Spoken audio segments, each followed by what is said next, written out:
The Vela Incident, aka Operation Phoenix, the secret Israeli nuclear missile agreement with apartheid South Africa.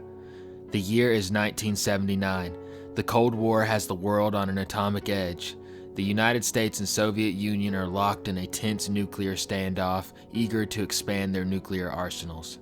Proxy wars rage across the globe. Espionage and covert operations run rampant. Both sides are ready to erupt at the slightest provocation. Meanwhile, in the Middle East, Israel has been covertly building up its nuclear program since the 1950s, cementing nuclear weapons as key to its national security. On September 22nd, an America Vela hotel satellite detects a double flash over the South Atlantic, which was characteristic of a nuclear blast. Analysts traced its origin to the Prince Edward Islands controlled by the country of South Africa. Shockingly, it emerges the two pariah states may have been cooperating on nuclear technology for years in total secrecy. Remember that straight from its birth in 1948, Israel pursued nuclear capability, seeing it as critical for its survival due to hostility from Arab states. Throughout the 1950s and 60s, Israel adopted a policy of deliberate ambiguity about its arsenal. On the other hand, facing growing global isolation, South Africa's apartheid regime also initiated its own nuclear program, hoping to continue to perpetuate its racist minority rule. According to 1970 Pulitzer Prize-winning investigative journalist Seymour Hersh, South Africa provided uranium to Israel, while Israel offered to sell nuclear missiles to South Africa, flouting international norms. Together, Israel and South Africa developed advanced missiles and bombs, circumventing sanctions and skepticism through covert collaboration. By the late 70s, Israel had likely achieved nuclear capability, while South Africa was progressing steadily. A newly uncovered 1975 memo confirms Israel's willingness to supply nuclear-tipped Jericho missiles to South Africa. According to The Guardian, the top-secret meetings between senior officials from the two countries in 1975 show that South Africa's defense minister, P.W. Botha, asked for the warheads, and Shimon Peres, then Israel's defense minister and later its prime minister, responded by offering them in 3 sizes.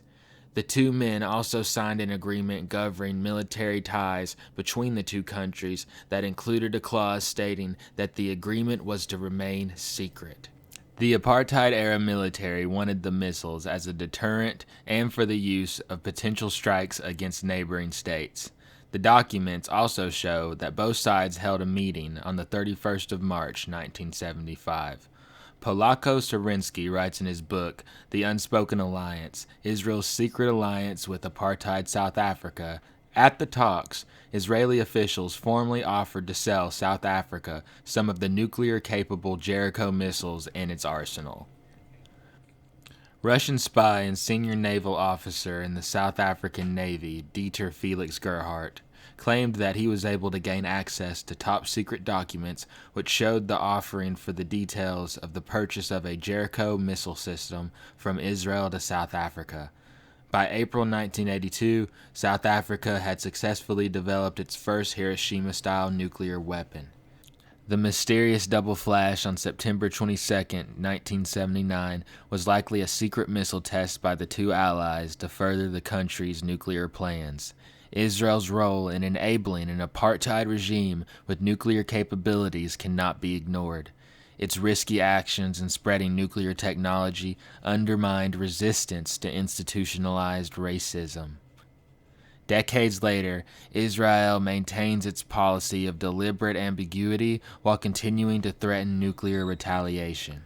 Recently, Heritage Minister Amichai Eliyahu was forced to backtrack after threatening a nuclear strike on Gaza, according to AP News, at Monday's long-planned opening of the United Nations conference, whose goal is to establish a nuclear-free zone in the Middle East. Many ambassadors expressed condemnation and criticism of comments by Israel's Heritage Minister Amichai Eliyahu, who later called his remarks in a radio interview Sunday metaphorical. Israeli Prime Minister Benjamin Netanyahu quickly disavowed the comments and suspended him from cabinet meetings. The Vela incident, or coined Operation Phoenix by the Israelis, highlights how the unconstrained spread of nuclear weapons, driven by self-interest at the expense of human rights, puts the entire world at existential risk. Openness and principled dialogue between nations offer the only path to a just global community. Until nuclear technology is governed responsibly, its terrifying shadow will darken humanity's future. We ignore the lessons of history at our own peril. If the UN's goal is to establish a nuclear-free zone in the Middle East, it is going to have to also take a look at the Israeli nuclear arsenal, despite Israel's ambiguity. On one final side note, it is interesting that even after the decisive victory of Israel in the Six-Day War of 1967, which proved its overwhelming superior military force against its Arab neighbors, they still continued to advance their nuclear capabilities. This same war, according to Britannica, created hundreds of thousands of refugees and brought more than 1 million Palestinians in the occupied territories under Israeli rule. This included the capture of Sinai Peninsula, Gaza Strip, West Bank, Old City of Jerusalem, and Golan Heights. The status of these territories subsequently became a major point of contention in the Arab-Israeli conflict. Months after the war, the United Nations passed UN Resolution 242, which called for Israel's withdrawal from the territories it had captured in the war in exchange for lasting peace. Israel knew, however, with its strong alliance with the United States and with the international fear of nuclear weapons being used in the Middle East, planned to eventually use their developing nuclear capabilities and arsenal to twist the arm of the West into supporting their war and expansion efforts. Obviously, Israel did not withdraw, and it raises the serious question on whether Israel's motivation for nuclear cooperation in the 70s could align mutually with the goal of solidifying an apartheid minority into power with the use of a nuclear weapon, as the case was with their partner, South Africa. Hey everybody, hope you liked the video. If you did, make sure you like and subscribe. I wanted to give a shout out to my friends who helped me put this video together, and I also wanted to say that I hope that we find peace in the Middle East, and God bless everybody that's going through hard times over there. Alright, I'll catch y'all on the next one.